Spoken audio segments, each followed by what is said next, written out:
Hey everyone, welcome back to my channel Manpreet institute. I hope आप सभी अच्छे होंगे। आज की हम इस वीडियो में डिस्कस करेंगे जो हमारे दक्षिण भारत के प्रमुख राजवंश रहे हैं उनके बारे में आज हम डिस्कस करेंगे। अभी तक की वीडियो में हमने देखा था कि जो उत्तर भारत के राजवंश थे और दक्षिण भारत के राजवंश थे, किस प्रकार उन्होंने कम्बिनेशन करके एक दूसरे को कंपेयर करके शासन किया था। आज की वीडियो में पर हम जो है दक्षिण भारत के जो राजवंश थे उनके ऊपर ही फोकस करेंगे कि किस प्रकार दक्षिण भारत में जो राजवंश हुए हैं उनका उदय किस प्रकार हुआ है और किस प्रकार उन्होंने अपनी शक्ति को स्थापित किया और अपने साम्राज्य को आगे बढ़ाया। वो सब हम इस पर्टिकुलर वीडियो में डिस्कस करेंगे, तो प्लीज आप एंड तक जरूर बने रहें और प्लीज आप हमारे चैनल को सब्सक्राइब जरूर कर दीजिए अगर आप हमारे चैनल पर नए हैं।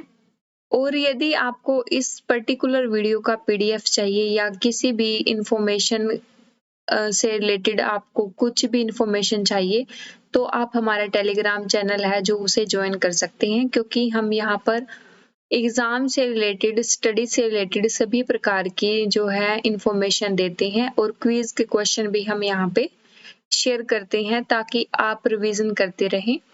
और अगर कोई पीडीएफ आपको चाहिए, चाहे वो एंशिएंट का है या कोई अदर वीडियो का, और जो हम अपने चैनल पर शॉर्ट्स अपलोड करते हैं, अगर उनका कोई पिक वगैरह चाहिए, आपको कुछ भी चाहिए नोट्स, तो आप हमारा टेलीग्राम चैनल है उसे ज्वाइन कर सकते हैं।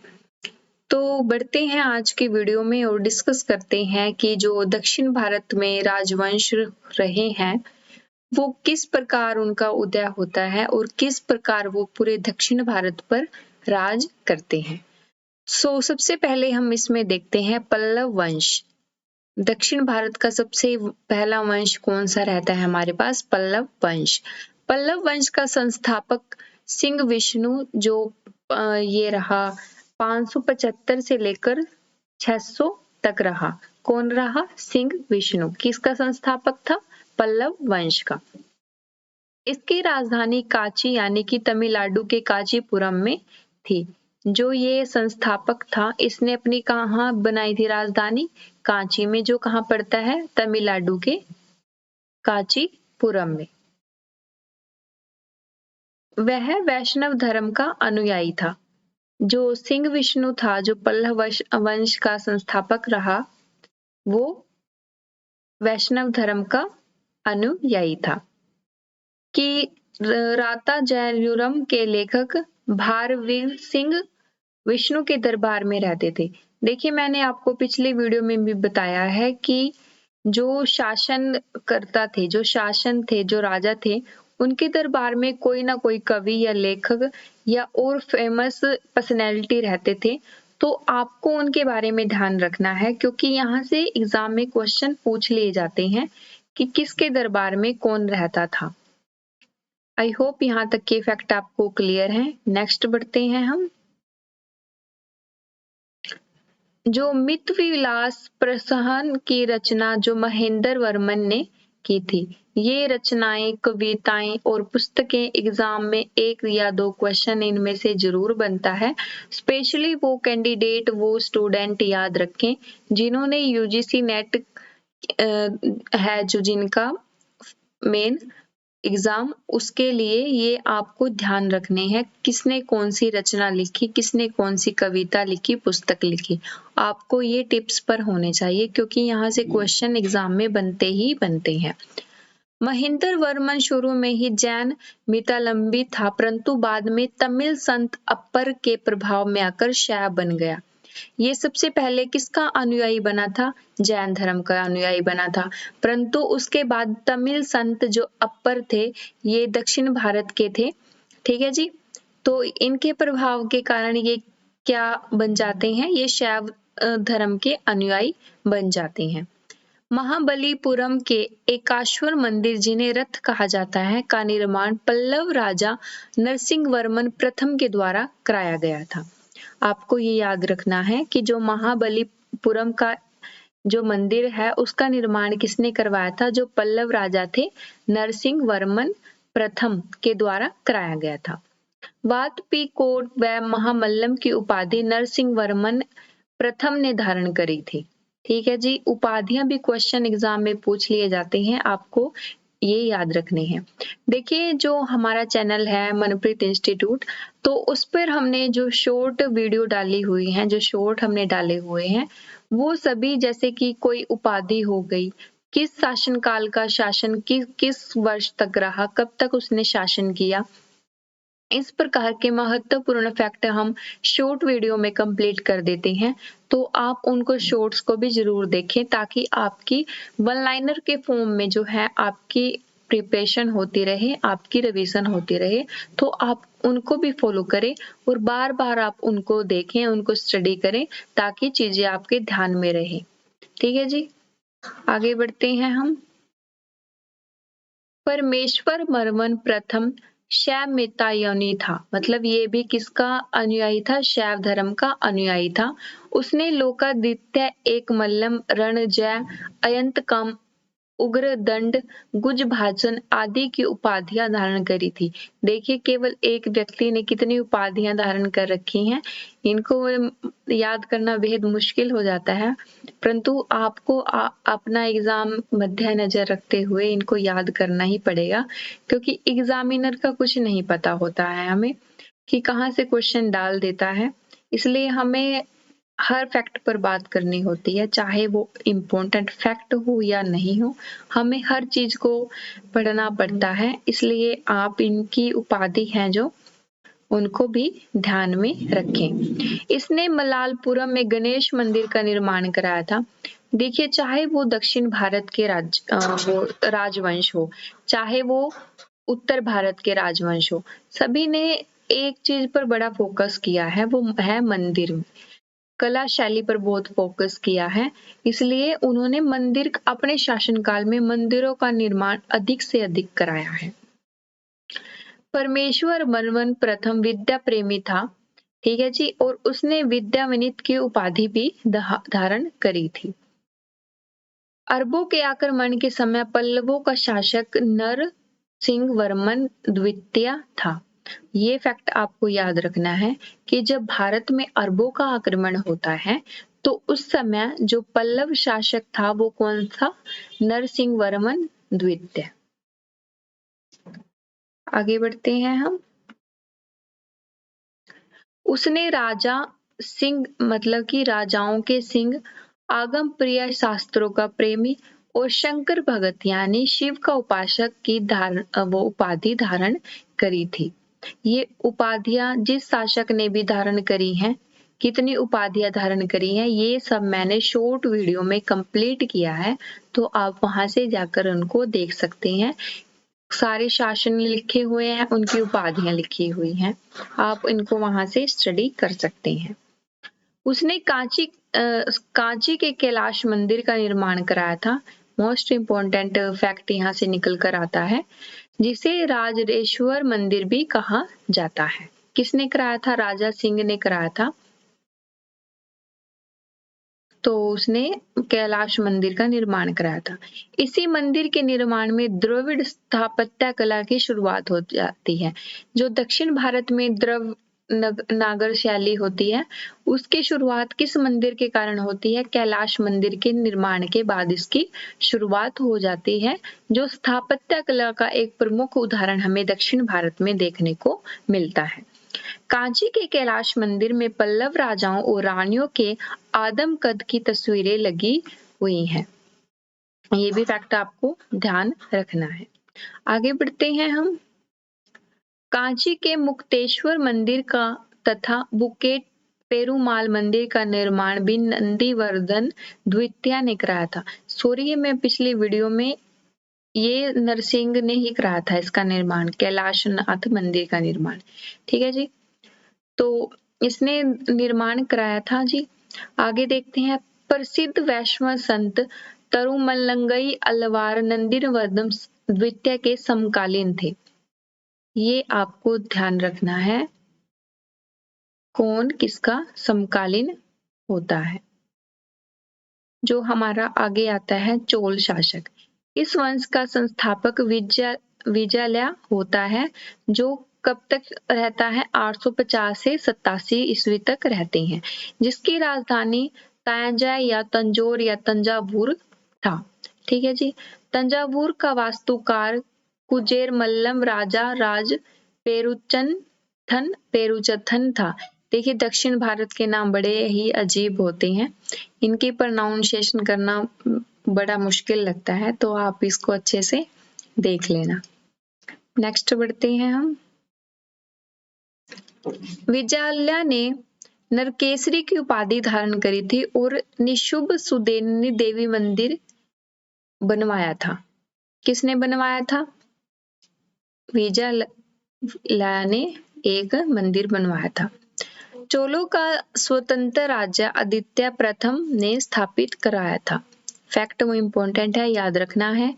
पल्लवों ने विजय पाने के उपरांत आदित्य प्रथम ने गोंडाराम की उपाधि धारण करी। देखिए, बड़ी अजीब उपाधियां धारण करते थे ये शासक, जिनकी प्रोनाउंसिएशन करने में भी हमें थोड़ा टफ लगता है। राजाराज प्रथम ने श्रीलंका पर आक्रमण किया था। मोस्ट इम्पोर्टेंट लाइन है, किसने श्रीलंका पर अटैक किया था? राजाराज प्रथम ने किया था। वहां के राजा महिर फिफ्थ को भागकर श्रीलंका के दक्षिण जिलारोहण में शरण लेनी पड़ी थी। मतलब इतना भारी अटैक इन्होंने किया था कि जो वहां का राजा था उसे दक्षिण भाग में जो रोहना में शरण लेनी पड़ी थी। राजा राज प्रथम श्रीलंका के विजित प्रदेशों को चोल साम्राज्य का एक नया प्रांत मुमीचोल मंडलम राजधानी तिरुवा में बनवाया था। ठीक है जी, आई होप यहाँ तक के फैक्ट आपको क्लियर है। देखिए, लुसेंट में सिर्फ फैक्ट के ऊपर बात करी गई है, तो आपको फैक्ट जरूर याद रखने हैं, यहीं से आपके एग्जाम में क्वेश्चन बन जाते हैं। आगे बढ़ते हैं हम। जो राजा राज प्रथम था ये शैव धर्म का अनुयायी था। इसने तंजौर में राजा राजेश्वर द्वारका मंदिर बनवाया था। राजा राजेश्वर का मंदिर बनवाया था। कहाँ बनवाया था? तंजौर में बनवाया था। चोल काल में भूमिकर, अब जो चोल वंश था उसके में जो भूमिकर थे वो किस टाइप के थे, क्या उनका स्ट्रक्चर रहता है, वो डिस्कस करेंगे। वेलन वगाई जो गैर ब्राह्मण किसान स्वामी की भूमि होती थी उसको कहा जाता था। ये शब्दावली आपको जरूर याद रखनी है। महादेव्य ब्राह्मणों को उपहार में दी गई भूमि। देवदान या तरुण मिटकनी मंदिर को उपहार में दी गई भूमि। पली चंदनम जैसे संस्थानों को दान की जाने वाली भूमि। बड़े ही भूमि के अजीब प्रकार हैं, पर याद रखने हैं। चोल वंश का अंतिम जो राजा था वो राजेंद्र तृतीय था। चोल वंश का जो अंतिम राजा रहता है वो राजेंद्र तृतीय था। चोलों एवं पश्चिमी चालुक्यों के बीच शांति स्थापित करने में गोवा के कदम शासक जयकेश प्रथम ने मध्यस्थ की भूमिका निभाई थी। संपूर्ण चोल साम्राज्य 6 मंडलों प्रांतों में विभक्त था। मंडलम कोट्टयम में, कोट्टयम नाडु में एवं नाडु कई कोकरम में विभक्त था। बड़ी अजीब सी लाइन है। व्यापारियों की सभा को नगरम कहते थे। चोल काल में कनुज सोने के सिक्के थे। अब यहाँ भी चोल काल में सोने के सिक्कों का प्रमाण मिलता है, जो दक्षिण भारत में एक बहुत इंपॉर्टेंट फैक्ट निकल कर आता है। नेक्स्ट बढ़ते हैं हम। शैव संत ईशान सही पंडित राजेंद्र प्रथम के गुरु थे। चोल काल 10वीं सदी का सबसे महत्वपूर्ण बंदरगाह कावेरी पट्टनम था। ये क्वेश्चन एग्जाम में पूछा हुआ है कि जो चोल काल में महत्वपूर्ण बंदरगाह था वो कौन सा था। आपको याद रखना है, कावेरी पट्टनम था। विष्णु के उपासक अलवार व शिव के उपासक नय नार संत कहलाते थे। ये भी आपको याद रखना है। आगे देखते हैं हम चालुक्य वंश। कल्याणी के चालुक्य वंश की स्थापना टैलप द्वितीय ने की थी। मिताक्षरा नामक ग्रंथ की रचना महान विधिवेत्ता ज्ञानेश्वर ने की थी। विक्रम देवचरित्र की रचना विल्हण ने की थी। ठीक है जी, चालुक्य वंश के बारे में ये फैक्ट थे। आगे बढ़ते हैं हम। देखिए, फैक्ट पर आपको ज्यादा ध्यान रखना है क्योंकि फैक्ट ही एग्जाम में पूछे जाते हैं। जय सिंह ने वातापी के चालुक्य वंश की स्थापना करी थी, जिसकी राजधानी वातापी बीजापुर के निकट थी। जनेंद्र का में गोटी मंदिर पुलकेश्वर द्वितीय ने बनवाया था। पुलकेश्वर द्वितीय दक्षिणापथेश्वर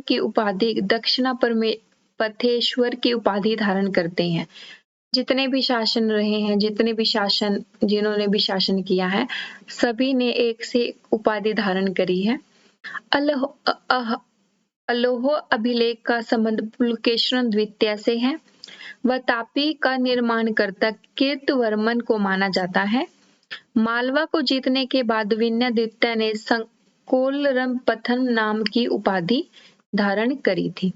ये उपाधियां आपको हमारी शॉर्ट्स वीडियो में मिल जाएंगी, आप वहां से इनको स्टडी कर सकते हैं।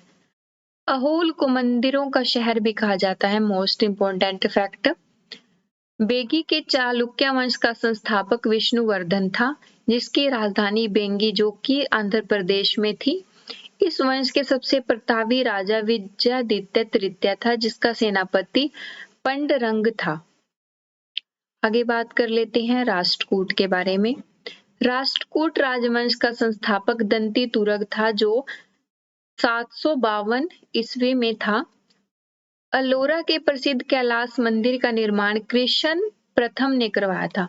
मोस्ट इम्पोर्टेंट फैक्ट आता है, ये मंदिरों का निर्माण ही पूछ लिया जाता है एग्जाम में कि किसने कराया था, तो आपको ये अच्छे से स्टडी करना है।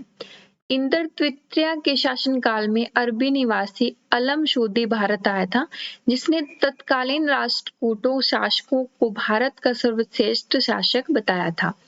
राष्ट्रकूट का वंश का अंतिम शासक कृष्ण तृतीय था।